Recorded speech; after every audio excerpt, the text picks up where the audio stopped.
वाले समय में जो प्राकृतिक आपदाएं, जो विनाशकारी समय, इस प्रकृति का जो रौद्र रूप आप देखने वाले हो, जैसा कि चंद वर्ष पहले ये कोरोना आया था, एक ट्रेलर दिखाया परमेश्वर ने, आदि राम ने ट्रेलर कि संभल जाओ, सुधर जाओ,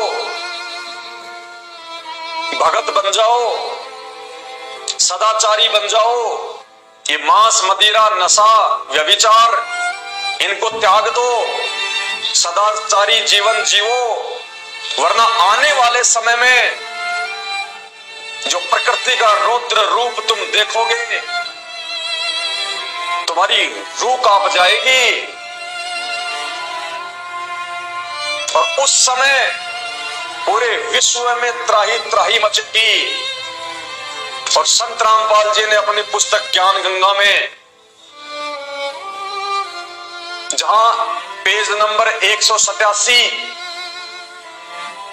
नास्ट्रेडमस की भविष्यवाणी का मराठी भाषा में जिक्र किया हुआ है,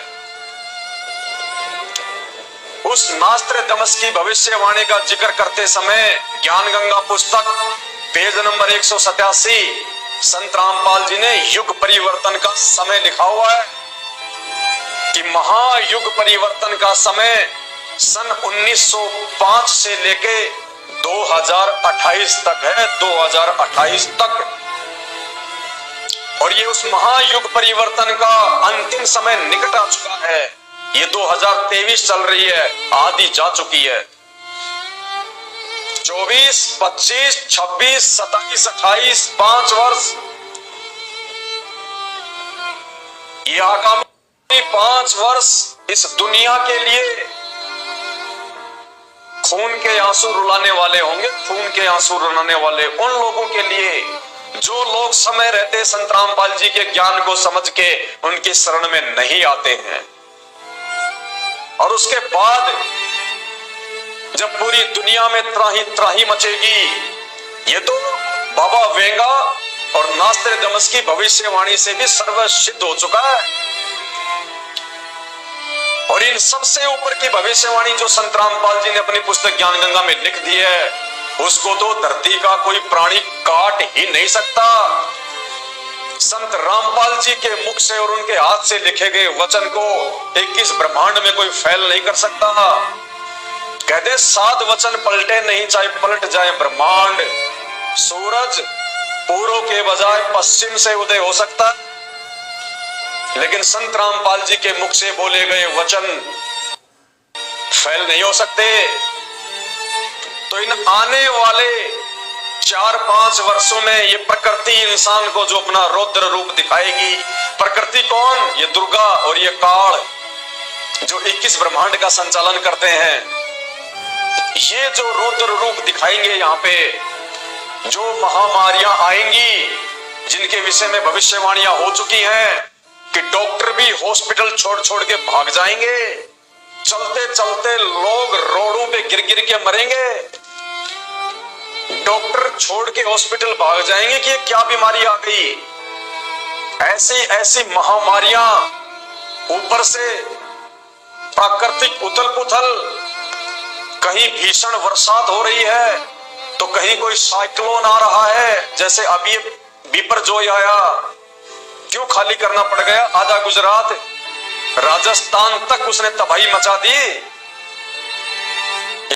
ये तो शुक्र मनाओ उस आदि पुरुष संत रामपाल जी का, जिन्होंने इंसान को सन 1951 के बाद जब से वो धरती पे आए हैं, ये टेक्नोलॉजी दे दी, साइंस दे दी, टीवी, इंटरनेट ये दे दिए, ताकि इंसान ने पहले से उन चीजों का अनुमान लगा के और लोगों को जो है वो सुरक्षित स्थान पे भेज दिया।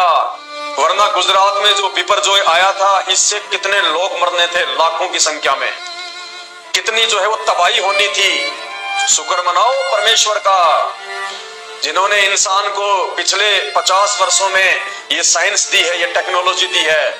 उससे पहले कहां थी ये साइंस, ये टेक्नोलॉजी?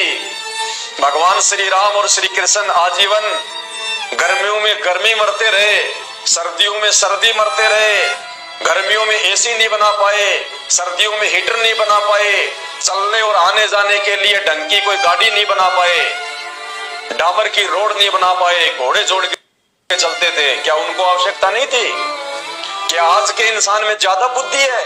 जो उसने BMW गाड़ी बना ली, जिसने ऑडी बना ली, एरोप्लेन बना लिए, जिसने डामर की रोड बना दी, GT रोड बना ली, क्या वो नहीं बना सकते थे? ये बुद्धि परमेश्वर ने उस समय उनको नहीं दी, ना राम को दी, ना श्री कृष्ण जी को दी, उस आदि राम ने, सतगुरु रामपाल जी भगवान ने। ये आज दी है परमेश्वर ने हमसे भक्ति करवाने के लिए, ताकि हम भक्ति आसानी से कर सके, आने जाने में हमारे को सुविधा हो, कम्युनिकेशन में हमारे को जो है वो सुविधा हो। उनके प्रवचन, उनके सत्संग हम एक मेमोरी कार्ड में डाल सकते हैं, हम टीवी पे सुन सकते हैं। एक जगह संत रामपाल जी बैठ के सत्संग सुनेंगे, घर घर में, देश विदेश में उनके सत्संग जो है सुनाई देंगे टीवी के माध्यम से। ये टेक्नोलॉजी ये संत रामपाल जी ने दी है इस दुनिया को, इस आदि पुरुष ने। तो आने वाले समय में प्रकृति जो अपना रौद्र रूप दिखाएगी, वो चाहे किसी भयंकर महामारी के रूप में हो जैसे कोरोना, चाहे अतिवृष्टि के रूप में हो, भीषण बरसात के रूप में हो, चाहे किसी भयंकर भूकंप के रूप में हो। जैसे कुछ महीने पहले तुर्की में भूकंप आया रातों रात, और 2 घंटे में लाखों लोगों को मौत की नींद सुला दिया। तो हिंदुस्तान से कौन सी यारी है जो भूकंप हिंदुस्तान में नहीं आ सकता? ये ट्रेलर दिया परमात्मा ने हिंदुस्तान की आत्माओं को। सौभाग्य हमारा जो परमात्मा हिंदुस्तान में आए हुए हैं कि सुधर जाओ, वरना तुम्हारा भी यही हाल होगा वर्तमान में। और जो विश्व युद्ध की छाया जो पूरे विश्व के ऊपर जो मंडरा रही है, फूड क्राइसिस आएगा, दाने दाने को लोग तरसेंगे, दाने दाने को। जय गुरुदेव पंथ के प्रवर्तक संत तुलसीदास ने, जब तक उनके पास में आध्यात्मिक शक्ति थी, पावर थी, बाद में तो वो भी जो है भुगत भुगत के मरे। उनको भी पूरे शरीर पे, हाथ पे उनके कोड हो गया था जब उनकी भक्ति समाप्त हो गई, क्योंकि वो गुरु अधिकारी नहीं थे, मनमुखी रूप से वो गुरु बन रहे थे राधा स्वामी इस पंथ से निकल के। और जब उनकी भक्ति लोगों को आशीर्वाद दे दे के समाप्त हो गई, अंत में उनकी भी दुर्गति से मौत हुई है। लेकिन जब तक उनके पास में भक्ति थी, उनके पुण्य थे, तब तक उनका जो कनेक्शन था वो काम जो है वो कर रहा था। तो श्री तुलसीदास जी ने भविष्यवाणियां की हुई है कि आने वाले दिनों में ऐसा समय आएगा, ये 2028 से पहले पहले बोरा भर के पैसों का ले जाओगे, 1 किलो आटा भी नहीं ले पाओगे। और ऐसा फूड क्राइसिस आएगा, गंदी नाली में अगर रोटी का टुकड़ा पड़ा हुआ मिल जाएगा तो लोग सोचेंगे उठा के खा लो, वरना शाम तक जीवित नहीं रहेंगे। ये न्यूक्लियर बम, एटम बम, ये मिसाइलें, ये होली दिवाली पे मनोरंजन के लिए नहीं बना रखी अमेरिका ने, चाइना ने, रशिया ने। और आजकल तो एक एक न्यूक्लियर मिसाइल, एक एक एटम बम, परमाणु बम इतने खतरनाक हैं, एक बम पूरे देश के लिए पर्याप्त है। और रसिया इस समय कितना जो है वो, रसिया कितना वो नजदीक बैठा हुआ है न्यूक्लियर छोड़ने के। और भविष्यवाणी हो रखी है, चाइना, अमेरिका और रसिया 90% ये देश आपस में लड़ झगड़ के नष्ट हो जाएंगे, 90%। और 10% जो आत्मा जो बचेंगी इन देशों में, उनको भारत अपनी शरण देगा। आम आदमी अपने और अपने परिवार की जान के लिए ऊपर हाथ करके रोएगा इन देवी देवताओं से, ब्रह्मा विष्णु महेश से। मुसलमान अपने अल्लाह से अरदास करेंगे, लेकिन ना तो वो मुसलमानों का अल्लाह वो शैतान आएगा बचाने, ना ब्रह्मा विष्णु महेश, और ना ही हिंदुओं का अल्लाह वो काल आएगा बचाने। जो कोरोना में नहीं आ पाया, जो शुरुआत में नहीं आ पाया, वो भीषण समय में कहां आएगा?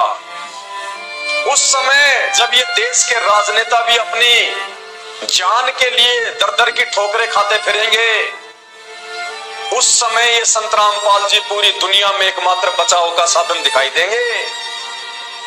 जिनको आप कह रहे हो ना कि वो बंधन में बंद है, हिसार जेल में बैठे हैं बंधन में, वो आपको आज बंधनों में दिखाई देने वाला वो बंधन मुक्त परमात्मा, वो अविनाशी परमेश्वर उस समय दुनिया को दिखाई देगा कि हाँ, अब यदि धरती पे कहीं कोई बचाव का माध्यम है। क्योंकि जब आप उस भीषण समय में, उस भीषण परिस्थिति में,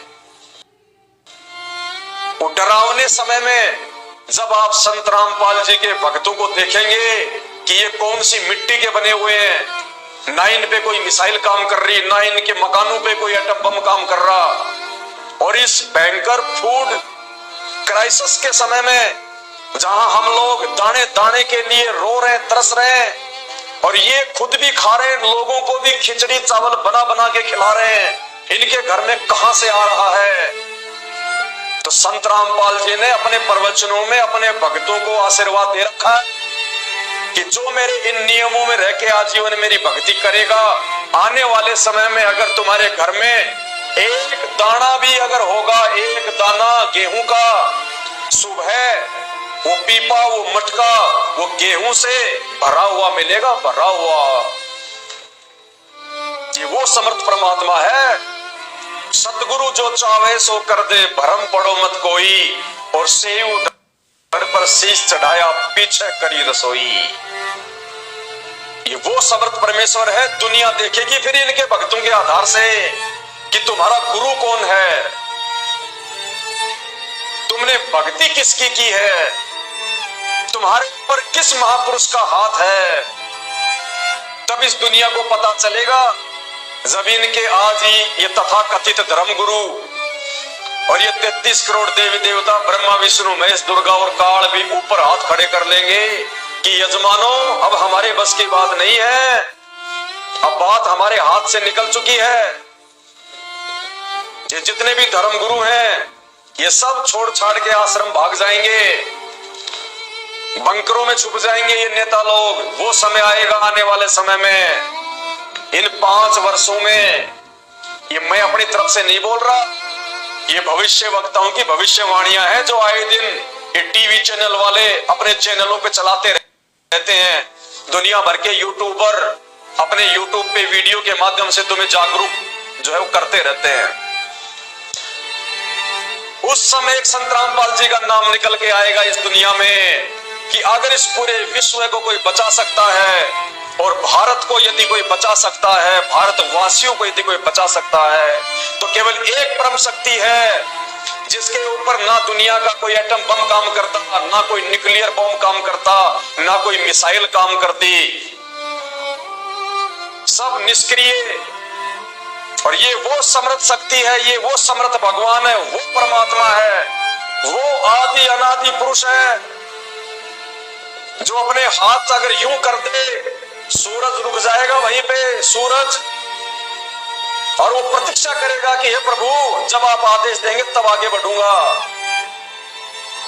इस भारत देश के ऊपर अगर न्यूक्लियर अटैक होना होगा उस समय संत रामपाल जी अपना हाथ यदि यूं कर देंगे, वो आसमान में खड़ा खड़ा मंडराएगा वो न्यूक्लियर बम कि कहां जाके गिरूं।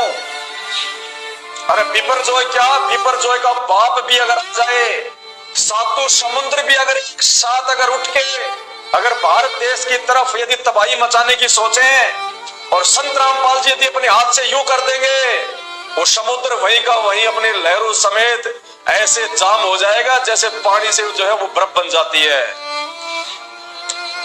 ये वो परम शक्ति है, पहचानो। ये 2 घंटे से थूक बिलोने में मुझे कोई आनंद नहीं आ रहा, तुम्हारी तरफ से मुझे कोई पैसा नहीं मिल रहा, मुझे कोई पेंशन नहीं मिल रही है ये बातें बताने की, लेकिन तुम्हारे भविष्य के लिए बता रहा हूं। तुम जो अनजान हो अभी भक्ति और भगवान से, तत्वदर्शी संत से, सत्संगों से अनजान हो तुम,